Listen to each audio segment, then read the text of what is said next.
Alright, we have a little bit better lighting here. So there's a couple different things I'm going to be showing you, and that would be the steering column for this is all in. It's a GM tilt steering column. It's been painted silver. Looks super sharp. It goes right down to the mount bracket that is on the firewall. You can see it mounted to the firewall.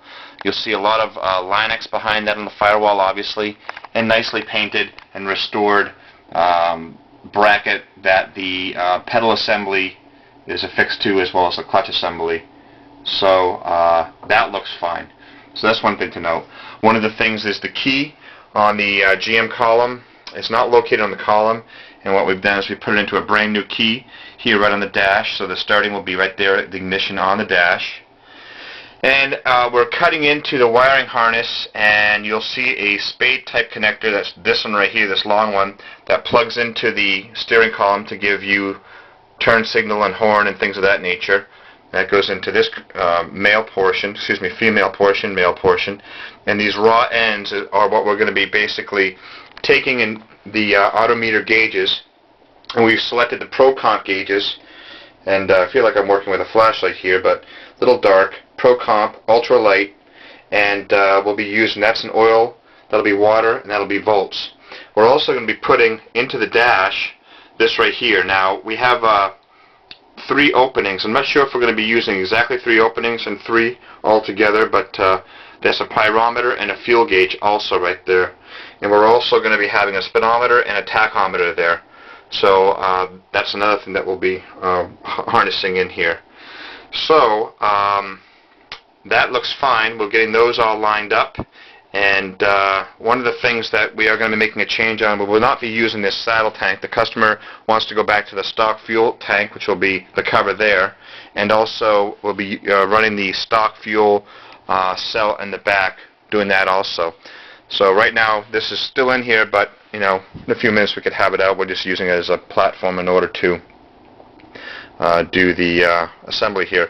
One of the other neat things to note is the door panel is in and on, as well as the door, obviously, and then our stereo system is placed in. We're using these really slim cut Hertz speakers. They are fantastic. They have sounded great in all the stereos that we've used, plus they're very thin. You can see they did not require any sort of a spacer ring in there, so that's also great. So we're moving forward with that. Another thing that we have installed is the rear view mirror. It is a compass, it's a light, it's everything. It's automatic dimming. It's a really neat way to go for a mirror, and you can see that underneath there's a light there. And we have the wire running there. We're going to run the wire, I do believe, out of the windshield frame and then across the top or something to that effect. We're trying to make it as incognito as possible. So that's another thing we're working on. We're going to have a Grant steering wheel, which is on back order from Grant, and that will be ultimately going on there also. I'm trying to pick out any other issues or items that we've done recently. We have brand new brake master cylinder on and clutch master cylinder on, and there's our steering column with our steering relay rod right down to the steering box, which is located on the outside, and this steering link, drag link. I might have shown this in a later video, however, fun to show it. Now we have headlight buckets in, Toyota emblem on, and we're waiting for the stock radiator to arrive, and also we're going to be discussing an AXT turbo, which will be installed there. We're hoping the customer wants to do that because that'll literally give 90% more performance, horsepower, and torque. So things are coming along nicely. But and the last thing that we didn't show recently would be the mirrors. We have the mirror head.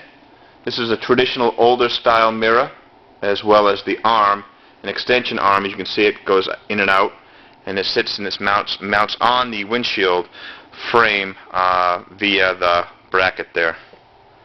So that's also there. We have the doors had these stock holes for the stock mirror there, but we've just put stainless steel screws in there that can be used later. So it's better than covering it up with bodywork or whatnot, because it's utility minded. Somebody who wants to maybe swap it out later, he doesn't maybe want those, we can swap them out later for him. A lot of nice stainless steel line is going on for clutch and vapor lines, etc., etc.